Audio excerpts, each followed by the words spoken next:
I called the police on my uncle during Thanksgiving dinner after he drunkenly confessed to sabotaging my late father's business 10 years ago. Now my grandmother says I've destroyed the family. I, 29F, have always had a complicated relationship with my uncle Rob, 52M. He's my father's younger brother, and growing up, there was always this underlying tension between them that I never quite understood. Even at family gatherings, you could feel it, the way Dad would stiffen slightly when Rob entered the room, how Rob's smile never quite reached his eyes when Dad talked about his business successes. My father was the more successful one. He built Turner Construction from the ground up while Rob worked various jobs, never quite finding his footing. Dad started with a single truck and 2 employees, and by the time I was in high school, he had over 50 people working for him and contracts all over the state. He was respected in the community, known for being fair to his workers and delivering quality work on time. I remember how proud he was when he could finally afford to buy Mom her dream house, or when he set up college funds for me and my sister. Rob, on the other hand, seemed to drift. He'd work for a construction company for a few months, then quit because they didn't appreciate his potential. He tried starting his own business twice but could never get it off the ground. He'd come to family dinners talking big about his latest venture, but nothing ever materialized. Dad would always offer to help him out, give him advice, even offered him a job once, but Rob would get angry, saying he didn't need his big brother's charity.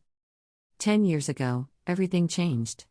It started small, a couple of clients backing out of contracts, citing concerns about safety records that we'd never had problems with before. Dad was confused but not worried at first. Then equipment started breaking down at job sites, causing delays and angry clients. Reports started circulating about safety violations, and suddenly inspectors were showing up unannounced at every site.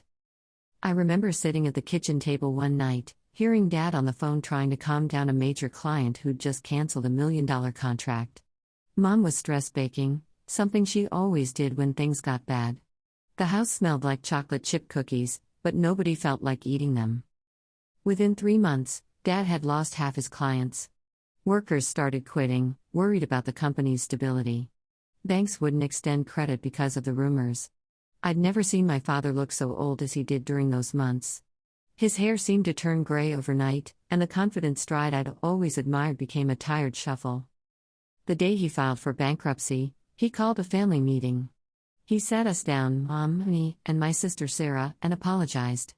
Actually apologized, like any of this was his fault. He promised he'd figure something out, that we wouldn't lose the house, that Sarah and I would still be able to go to college. Looking back, I think he knew even then that he wouldn't be able to keep those promises. The heart attack happened 6 months later. He was at his desk, going through papers, trying to figure out where everything had gone wrong. Mom found him when she brought him his coffee. The doctors said the stress had been too much for his heart. The funeral was surreal. Rob gave a eulogy about brotherly love and family bonds that made me want to scream. He talked about how Dad had always been his hero, his voice breaking at just the right moments. I remember thinking he seemed more like he was performing than grieving, but I was too lost in my own pain to really process it. After Dad died, everything fell apart. We had to sell the house. I dropped out of college to work full-time so Sarah could finish high school without having to get a job. Mom just stopped living. She went through the motions, eating, sleeping, going to her job at the library, but the vibrant, laughing woman who used to dance in the kitchen while making dinner was gone. Meanwhile, Rob started doing better. About a year after Dad's death, he opened his own construction company. Nothing big, but stable. He even managed to get some of Dad's old clients. At the time, I thought maybe he'd finally found his footing, that maybe some good could come from our tragedy. God, I was so naive. Cut to this Thanksgiving. We still gather at my grandmother's house, Mom, me, Sarah, Rob and his wife Janet, and a few other relatives. Grandma insists on maintaining traditions, even though the empty chair at the head of the table where Dad used to sit feels like a black hole, sucking the joy out of every holiday. The dinner started normally enough. Grandma made her famous turkey, Aunt Susan brought her 2 sweet potato salad that nobody likes but everyone pretends to enjoy, and Rob started drinking. The wine was flowing freely. Grandma always breaks out the good stuff for holidays, but Rob was hitting it particularly hard. It started with the usual drunk uncle behavior, loud laughing, talking over people, bringing up embarrassing stories nobody wanted to hear. Then he started talking about Dad. This wasn't unusual. Rob often got maudlin about his dear departed brother when he drank. But this time was different. He was on his 5th or 6th glass of wine when he started with the karma's a bitch comments. I saw Mom tense up, but she kept her eyes on her plate, pushing food around without eating it. Sarah squeezed my hand under the table, our signal since childhood that things were getting uncomfortable. You know what's funny? He slurred, swirling his wine glass dangerously close to Grandma's best tablecloth. All it took was paying off a few inspectors and spreading some rumors. Didn't even cost that much to sabotage the equipment. Should have seen his face when those contracts started falling through. The silence that followed was absolute. I could hear the ancient grandfather clock ticking in the hallway, marking the seconds as my world tilted on its axis. Grandma's fork clattered against her plate. Janet, Rob's wife, made a small choking sound. I stood up slowly, my chair scraping against the hardwood floor. What did you just say? Instead of sobering up or backtracking, Rob laughed. Actually laughed. Oh, come on, princess. Your daddy wasn't so perfect. Always looking down on me, acting like he was so much better. You know what he told me when I asked him to partner with me? Said I wasn't reliable enough. Me. His own brother.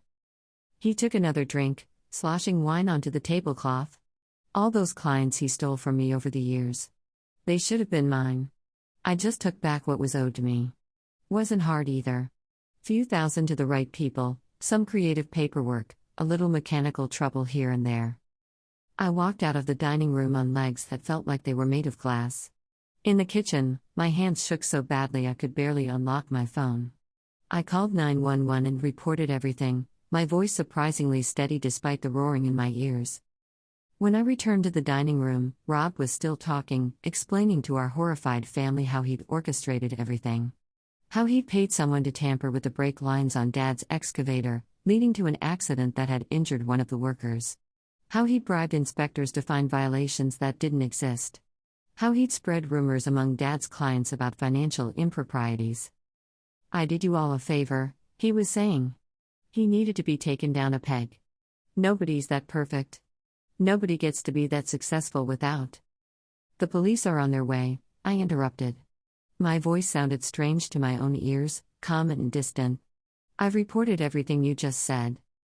He tried to laugh it off as a joke, but the laughter died in his throat when we heard sirens in the distance.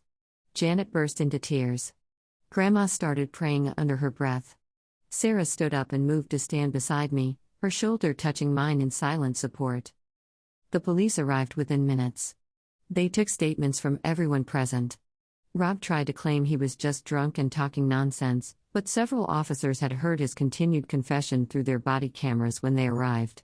They arrested him that night, leading him out past the neighbors' houses in handcuffs while he alternately threatened to sue everyone and begged Grandma to help him. The aftermath has been devastating in ways I didn't expect. Janet took the kids and moved in with her sister, filing for divorce almost immediately. The police investigation has uncovered evidence that supports everything Rob confessed to: emails, bank transfers, even the receipt for the parts used to tamper with Dad's equipment. 3 of Dad's former clients have already come forward, saying Rob approached them with fabricated evidence of Dad's supposed mismanagement. 2 former safety inspectors are also under investigation. The district attorney is talking about multiple felony charges: fraud, criminal conspiracy, reckless endangerment due to the equipment tampering. But the family fallout has been the worst. Grandma is beside herself with grief. She called me yesterday, sobbing so hard I could barely understand her. She said I've destroyed what's left of our family, that sending her youngest son to jail won't bring Dad back, that I should have handled it privately, found another way. Some relatives have taken her side. Uncle Pete, Mom's brother, says I'm being vindictive, that family matters should stay within the family. Aunt Susan hasn't spoken to me since Thanksgiving, and her Christmas card was addressed only to Mom and Sarah. Others support me completely. Sarah says she's never been prouder to be my sister. Our cousin Mike, who worked for Dad's company and lost his job when it went under, called to thank me through tears. He'd had to sell his house and move his kids to a different school district after losing his job. Mom is complicated. She hasn't said much directly about Rob's arrest, but she's different. The day after Thanksgiving, I found her in Dad's old office. We kept some of his things in storage. She was going through his papers, reading old contracts, looking at photos of job sites. When I asked if she was okay, she looked up at me with clear eyes and said, "Your father was a good man. He deserved better than this." Yesterday, she started cleaning out the garage, something she's been putting off for years. She found Dad's old work jacket, the one with the company logo on it. Instead of crying like she usually does over his things, she hung it up properly and said she might frame it. Edit 1. Holy crap, this blew up overnight. Thank you all for the awards and support. I'm trying to read through all the comments, but there are so many. I'll try to address some common questions. 1. Yes, we're working with a lawyer to look into civil suits. The DA's office has been incredibly helpful, and they've already found evidence corroborating his confession. The paper trail is apparently extensive. Rob wasn't as clever at covering his tracks as he thought. 2. Several people have asked about the injured worker from the equipment tampering incident. His name is Carlos, and yes, we're in contact with him. He had to undergo 3 surgeries and never fully recovered his ability to work in construction. His family struggled financially for years afterward. They're now part of the civil suit. 3. To those saying I should have warned Rob before calling the police, why? So he could destroy evidence? He had 10 years to come clean or make amends. He chose to laugh about destroying his brother's life instead. 4. About Dad's business insurance, yes, they're reopening the case. Apparently, deliberate sabotage invalidates a lot of their previous claim decisions. Our lawyer is handling that aspect too. Edit 2. The investigation has uncovered more than we expected. The police found emails on Rob's old computer showing he coordinated with 2 former inspectors to fabricate safety violations. They've both been arrested. They also discovered he'd hired someone specific to tamper with Dad's equipment. That person has turned state's witness in exchange for a plea deal. The most shocking discovery was that Rob had started planning this almost a year before he put it into action. They found a detailed timeline on his computer, including research into which clients would be easiest to turn against Dad and which equipment would be most costly to repair when damaged. My grandmother has stopped speaking to me entirely. She sent a message through my cousin saying she's changing her will to exclude me and Sarah since we chose revenge over family. Honestly, I don't care about the inheritance. Some things are more important than money. I'm working with a therapist to process everything. It's hard, knowing that all those years of grief were caused by someone who sat across from us at family dinners, who hugged us at Christmas, who gave speeches at Dad's funeral. But I know I did the right thing. Dad deserved justice, even if it came 10 years late. Edit 3. 1 month later, things have developed significantly since my last update. The DA's office has filed additional charges against Rob after discovering he also embezzled money from his own company to pay off the people who helped him sabotage Dad's business. His bail has been revoked after they found evidence he was planning to flee the country. Janet came to see me yesterday. She brought photos and documents she'd found while moving out of their house, things Rob had kept as some kind of twisted trophies. There were newspaper clippings about Dad's company's collapse, copies of the falsified inspection reports, even photos of Dad looking stressed and tired during those final months. She was physically sick when she found them. She told me she had no idea about any of this, but she feels guilty for not noticing something was wrong. I believe her. Mom has started therapy again, and she's doing better than I've seen her in years. Last week, she pulled out her old recipe books, the ones she used to use when catering on the side before everything fell apart. She's talking about maybe starting a small business. It's the first time in 10 years I've seen her excited about the future. Sarah and I have started going through Dad's old business records with our lawyer. We're finding patterns we missed before, clients who left suddenly, contracts that fell through for reasons that didn't make sense.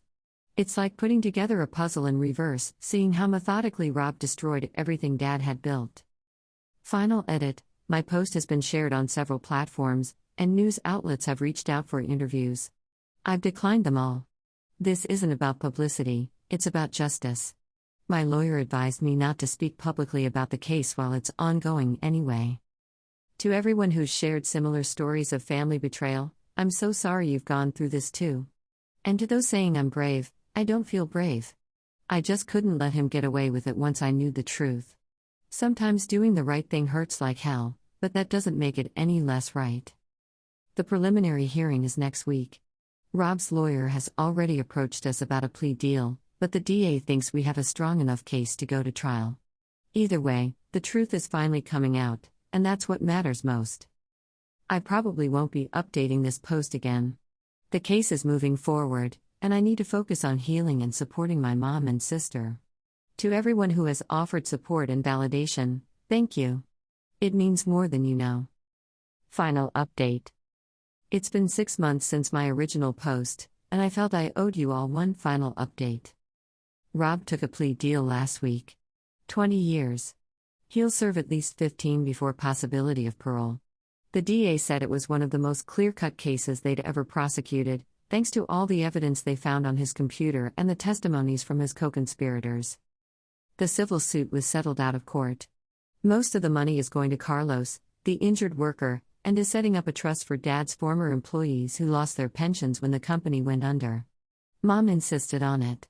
She said Dad would have wanted to take care of his people, even now. Speaking of Mom, she's doing amazing.